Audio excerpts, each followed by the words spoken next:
Gostaria de convidar aqui o pastor Emerson. Pastor pastor bem pertinho, né? Tá mais lá para o Paraguai do que para cá, né? Mas do lado aqui, tá mais do lado do Paraguai. Medianeira, isso. Ele é sobrinho. Na verdade, a sua esposa é sobrinha da Deise, né? Somos um só, né? Mas aí, como se torna uma só carne, agora também é sobrinho. Minha tia também. E a família aí está em peso. Sejam muito bem-vindos à nossa comunidade de fé. Pastor, que Deus venha te utilizar nos próximos minutos. Obrigado, pastor. Não, pode ler.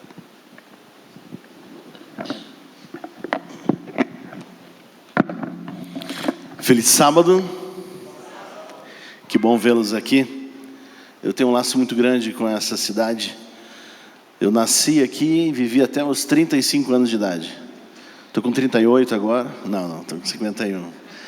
51. Apesar que alguém podia falar, não, mas parece 38, né? Eu ia embora bem daqui hoje, né? Mas tá bom.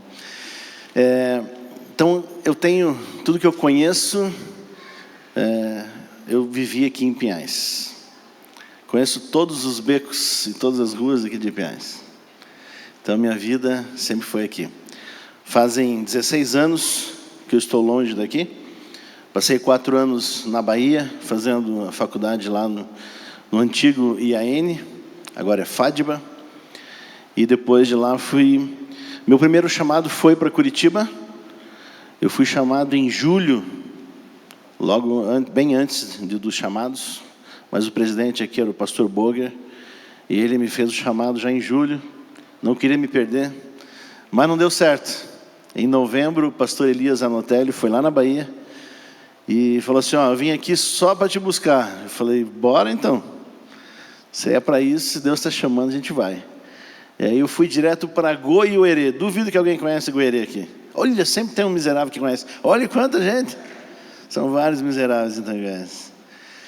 Olha, Goiuerê foi um dos melhores lugares, porque assim, é primeiro lugar, né? A gente não esquece.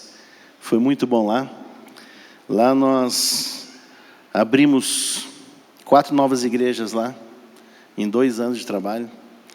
Batizamos lá 250 pessoas em 2 anos. Foi assim um grande começo, Depois a gente foi para Umuarama, ficamos 3 anos. E lá também passamos aí uma boa temporada ali, batizamos 180 pessoas, abrimos 2 novas igrejas. Depois eu fui para o IENS. Alguém conhece o colégio do IENS aqui? Aí, maravilha.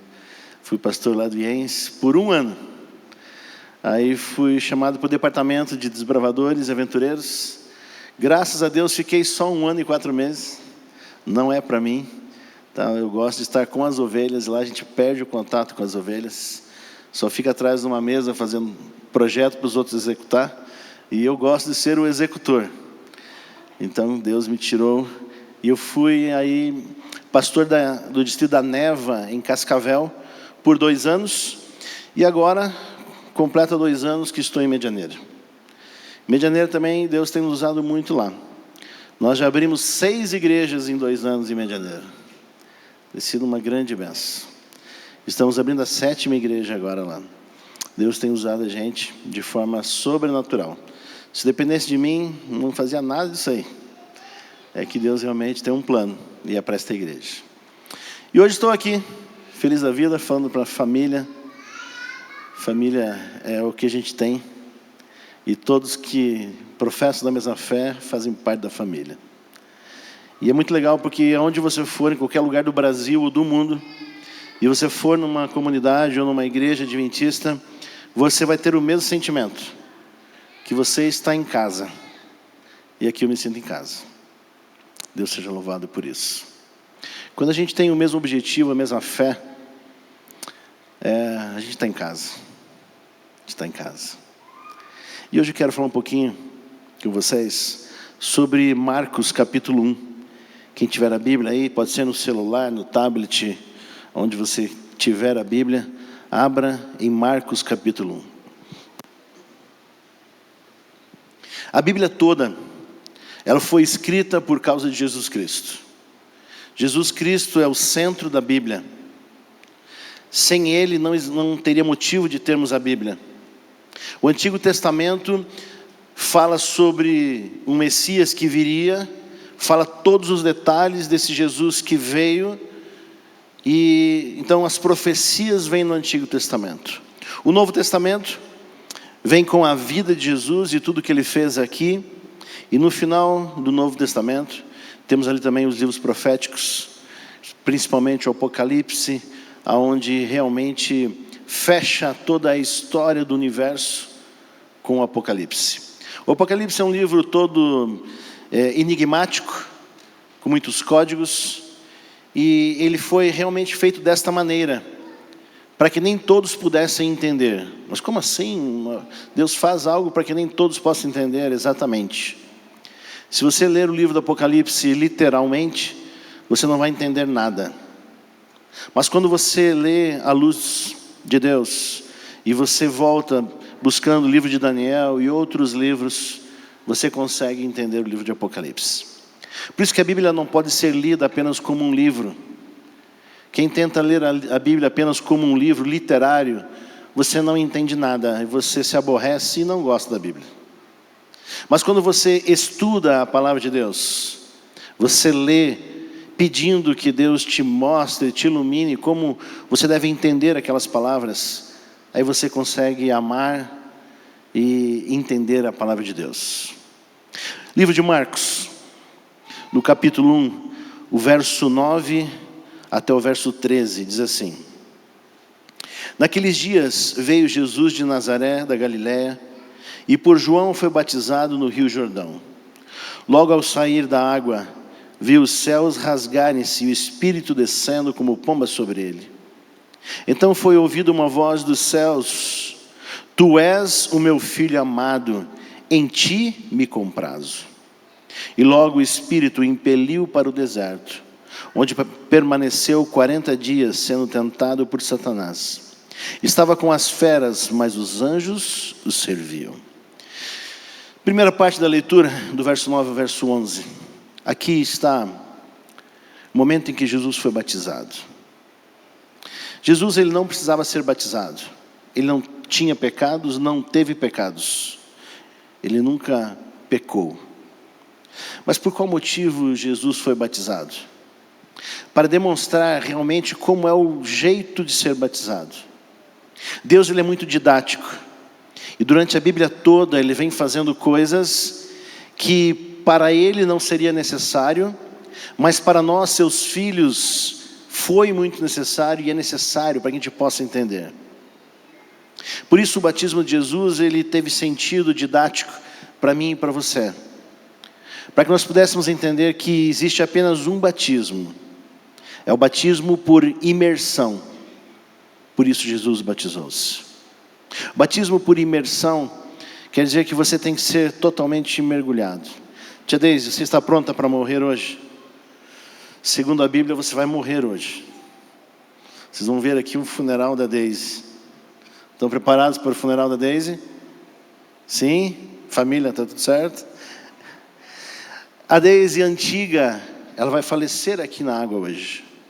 E quando ela retornar das águas, nasce uma nova criatura em Jesus Cristo. Você vai ser um bebê hoje novamente. É assim que Nicodemos não entendia. E quando ele buscou a Jesus, ele queria entender como ele poderia ser uma nova criatura. E Jesus aqui demonstra rapidamente, no seu gesto de batismo, que toda pessoa que passa pelo batismo morre. Então o passado, ele deve ser esquecido. Por quê? O passado, tem coisas que eu não conto do meu passado. Tem coisas nem para minha esposa eu não contei, até de vergonha. Porque o passado de todos nós, ele pode ser muito ruim. Tem coisas que as pessoas não precisam saber do teu passado. Mas aqui, todas elas morrem. Todo o meu passado aqui será sepultado. Por que ele tem que ser público, não pode ser algo secreto, escondido? Justamente para que as pessoas que conheciam você, tia Deise, possam falar assim: olha, ela abandonou o passado e agora é uma nova criatura em Cristo Jesus. Só para vocês terem ideia, quem eu era antes do meu batismo, No dia do meu batismo tinha alguns traficantes e outras pessoas que não são muito bem quistas na sociedade, mas estavam vendo meu batismo porque foram convidados por mim. E essa é a realidade do batismo. Quando eu vejo você se entregando para Cristo, Tia Deise, agora eu vejo uma nova criatura, uma nova pessoa, em que agora testemunha o amor de Jesus Cristo. Foi assim comigo e com todos vocês que batizaram. O batismo de Jesus, ele tinha uma importância muito grande, didaticamente. Mas também, algo interessante aconteceu aqui. Quando Jesus foi batizado, desceu uma pomba. Qual o simbolismo dessa pomba? O Espírito Santo. Nós cremos, segundo a Bíblia, que nós recebemos o Espírito Santo quando nós somos batizados nas águas. É óbvio que o Espírito Santo, tia, já trabalhou contigo desde o dia que você começou a estudar a Bíblia, tá?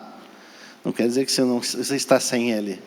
Mas simbolicamente, como Deus é didático, aqui Ele demonstra também que ali Jesus receberia o Espírito Santo e Ele seria agora levado ao deserto para ser tentado.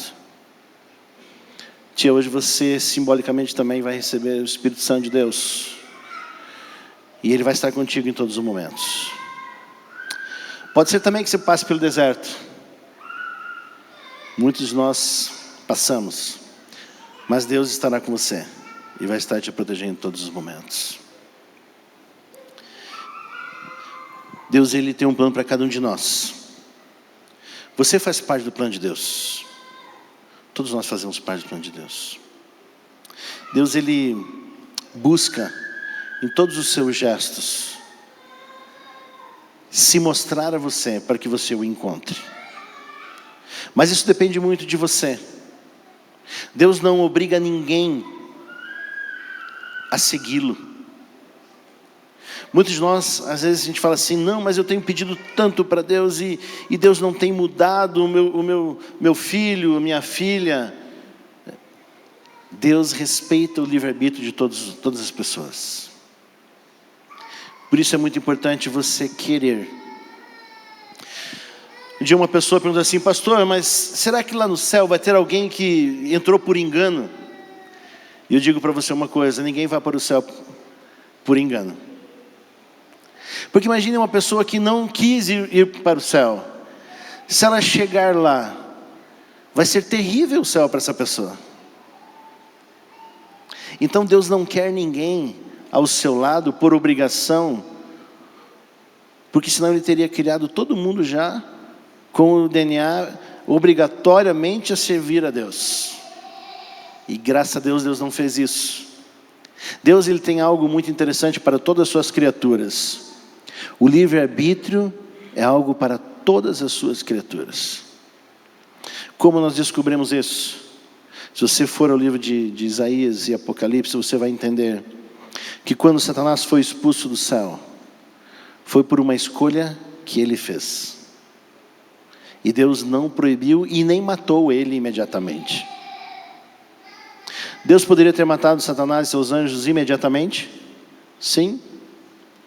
Mas ficaria claro a todo o universo que todos estavam sendo obrigados a servir a Deus, porque senão morreriam. O que Deus fez em toda a sua sabedoria e amor? Permitiu que ele fosse expulso para a terra, aqui onde nós estamos. E quem comanda essa terra hoje é Satanás e seus anjos.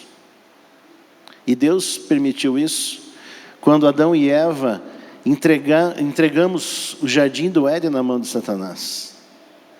Quando aceitamos a mentira de Satanás, ele ganhou o direito de comandar esse planeta. E é por isso que é muito mais fácil fazer o que é errado.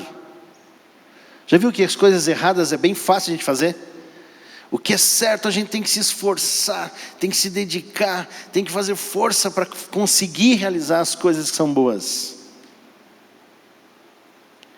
Porque não é da nossa origem fazer o que é bom.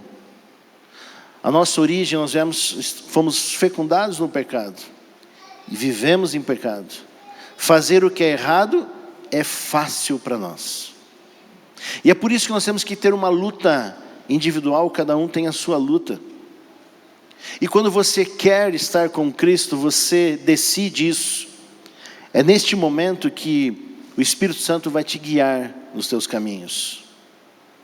É neste momento que os anjos também vão te ajudar a fazer o que é correto. Mas você precisa querer. Ninguém vai estar no céu por engano. Você precisa querer servir a Cristo. Só precisa fazer isso, querer. Mais nada. Como, pastor, mais nada? Tem tanta coisa que precisa fazer. Calma. Primeiro passo é amar a Deus. Depois disso, você vai querer estar ao lado dele. E quando você está ao lado de uma pessoa que você ama, você não faz tudo para agradar esta pessoa? Com Deus é a mesma coisa. Quando eu estou ao lado de Deus e o amo, eu vou fazer de tudo para agradá-lo, porque eu amo. Aí as coisas que eu faço, elas são por amor e não por obrigação.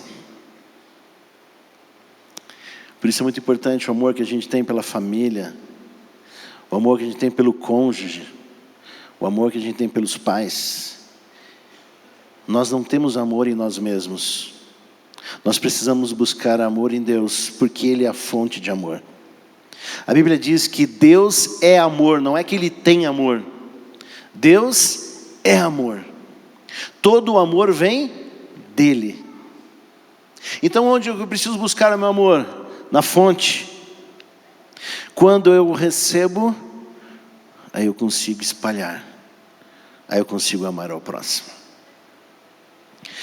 Cada dia é mais difícil amar ao próximo, sabia? Cada dia o ser humano está mais difícil. Os relacionamentos, as nossas intrigas e tantas coisas que acontecem neste mundo aqui, cada dia está mais difícil. Por isso, cada vez mais eu tenho que buscar na fonte, para que eu consiga receber esse amor que não tenho em mim, e aí conseguir distribuir ao próximo. Quando eu escolho, eu alcanço. Pedi e dar-se-vos-á. Buscai e acharei. Batei e abrir-se-vos-á. Mas você precisa ter uma ação. Você precisa buscar. Você precisa bater. Você precisa querer. E quando você quiser, as coisas vão acontecer. Tudo depende das escolhas que eu e você fazemos. Mas essas escolhas, elas estão nas tuas mãos todos os dias. Todos os dias, você tem muitas e muitas escolhas a fazer. Eu contei um pouquinho da minha vida. E já dá para entender que eu não fui uma boa pessoa no meu passado. E eu tenho um pouco de vergonha de falar, mas não tenho medo. A vergonha às vezes é necessária para a gente reafirmar aquilo que a gente hoje é, a mudança. Mas não foi muito fácil. Quando jovem eu sempre fui destemido. Sempre fui 8 ou 80. Tudo que eu faço até hoje ainda é muito intensamente. Vocês viram pelo pouquinho da história que eu contei. Tudo que eu faço intensamente. Isso pode ser muito bom, mas pode ser um grande problema. Porque se eu buscar algo ruim intensamente, eu vou até o final. E é por isso que eu tenho que colocar a minha destra, os meus pensamentos, a minha vida nas mãos desse Deus.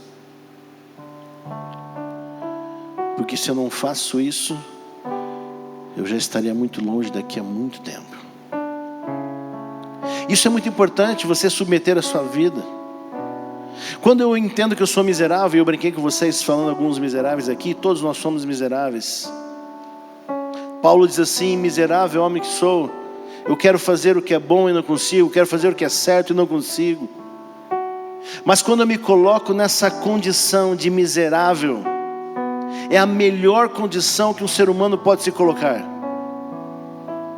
Porque quando eu entendo que eu sou miserável, eu entendo que eu dependo de Deus. para poder continuar em pé no caminho correto. Eu não tenho forças em mim mesmo de fazer nada, porque as minhas vontades, elas são ruins, são vontades deturpadas, são vontades terríveis. Mas quando eu submeto o meu caráter, o meu pensamento, a minha vida, e coloco isso na cruz junto de Jesus Cristo, aí eu começo a ser diferente.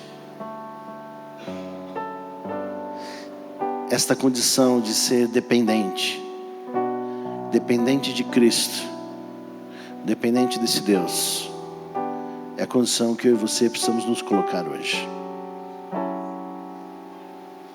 Aqueles que querem ser alguma coisa, esses são os que mais sofrem, porque ficam lutando com seu intelecto, com o seu entendimento, com suas posses, com as coisas que têm, e não chegam a lugar nenhum. Mas se você for humilde e falar assim: não, eu sou miserável, eu sou terrível pecador, e já me prostro, já me coloco na presença de Deus, isso se torna mais fácil, o trabalho de Deus fica mais fácil, porque eu preciso dele. Mas se eu acho que eu sou bom, que eu sou o cara e não sei o que, eu não consigo olhar para Deus, não consigo entregar o meu coração para Ele. É por isso que a postura de dependência, ela é muito importante. Você precisa entender que você não é nada. E quando você se coloca no nada, você começa a ser alguma coisa em Cristo Jesus. E isso talvez seja o ponto de partida para uma nova vida. Entenda que você não é nada. É difícil para nós seres humanos se colocar nessa posição. Lúcifer lá no céu queria ser igual a Deus, mas uma criatura nunca será igual ao Criador. Por isso é muito importante hoje que você saia daqui entendendo que você é miserável, é pecador e depende da graça de Jesus Cristo, para que você se arrependa, que você reconheça que você é pecador e que você consiga encontrar o seu perdão na cruz do Calvário, onde Cristo foi pregado no meu lugar e no seu lugar.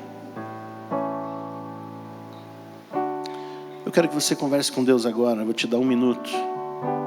Feche os teus olhos. Pode fechar, nós estamos num lugar seguro. Feche teus olhos e converse com Deus agora. Entregue a sua vida nas mãos dele e deixe ele guiar os teus passos. Eu encerro com uma oração.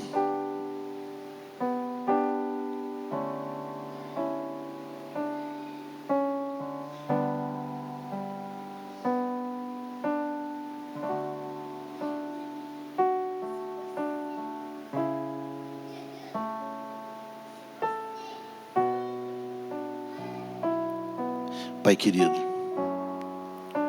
obrigado por esse momento, Senhor, onde reconhecemos que somos teus filhos e somos dependentes da tua graça, do teu amor e do teu perdão. Nós realmente precisamos, Senhor, de ti, porque sem ti nós nunca entenderíamos o amor que esse Deus tão maravilhoso tem por nós. Senhor, perdoa os nossos pecados e nos ajuda a entendermos a tua graça. Muitas vezes temos dificuldades em entender que um Deus tão poderoso possa ter vindo à terra e morrido na cruz do Calvário, uma morte tão dura, talvez uma das piores mortes, porque ela humilha, ela deixa marcas aonde muitos ficaram presas nessas marcas, Senhor. Perdoa os nossos pecados, fica conosco e nos dá teu amor. É o que te peço e agradeço em nome de Jesus. Amém.